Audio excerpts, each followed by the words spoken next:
दोस्तों, हमारे जीवन में कहानियों का एक विशेष महत्व है। कभी कभी कहानियाँ हमें इतना कुछ सिखा जाती हैं कि हमारी ज़िंदगी आसान हो जाती है।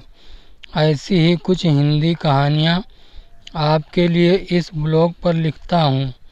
आज की हमारी कहानी एक राजा की कहानी है।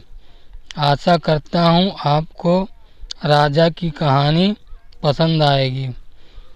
एक बार राजा वेश बदल कर रात में नगर का भ्रमण कर रहा था। अचानक वर्षा होने लगी। उसने एक मकान का दरवाज़ा खटखटाया। अंदर जाकर राजा गृहस्वामी से कहा, मैं कई दिनों से भूखा हूँ। भूख के मारे प्राण निकल रहे हैं। जो कुछ हो मुझे तुरंत खाने को दे दो। गृहस्वामी स्वयं अपनी पत्नी व बच्चे सहित 3 दिन से भूखा था। घर में अन्न का एक दाना तक न था। वह बड़े धर्म संकट में पड़ गया। उससे समझ नहीं आ रहा था कि वह अपने भूखे अतिथि को कहाँ से भोजन कराए। तभी उसके मन में एक विचार आया। वह घर से बाहर निकला और घर के सामने एक दुकान से 2 मुट्ठी चावल चुरा लाया। उससे गृहस्वामी ने अपनी पत्नी से उन चावल को पकाकर उन्हें अतिथि को खिलाने के लिए कहा।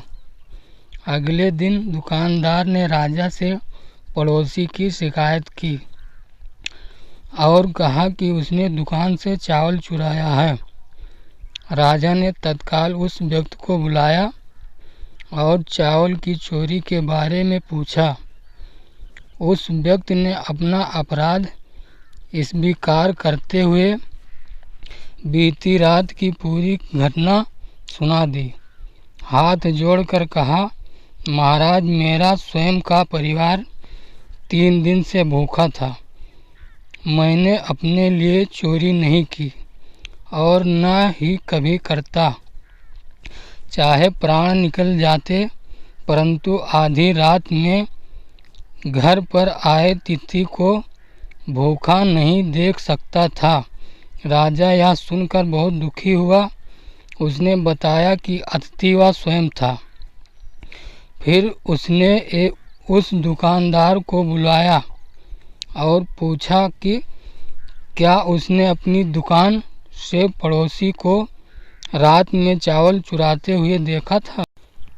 दुकानदार के हाँ कहने पर राजा ने कहा, इस घटना के लिए प्रथम दोषी मैं स्वयं हूँ। दूसरा दोषी दुकानदार है जिसने रात में पड़ोसी को चावल चुराते देख लिया, परंतु 3 दिन तक पड़ोसी को परिवार सहित भूखा रहते नहीं देखा। इसने अपना पड़ोसी धर्म नहीं निभाया। राजा ने उस दुकानदार को जाने के लिए कहा और उस गृहस्वामी अतिथि निष्ठा भाव से प्रसन्न होकर 1000 सोने की असरफियाँ उसे इनाम में दी। दोस्तों, आपको यह राजा की कहानी कैसी लगी हमें कमेंट में ज़रूर बताएं।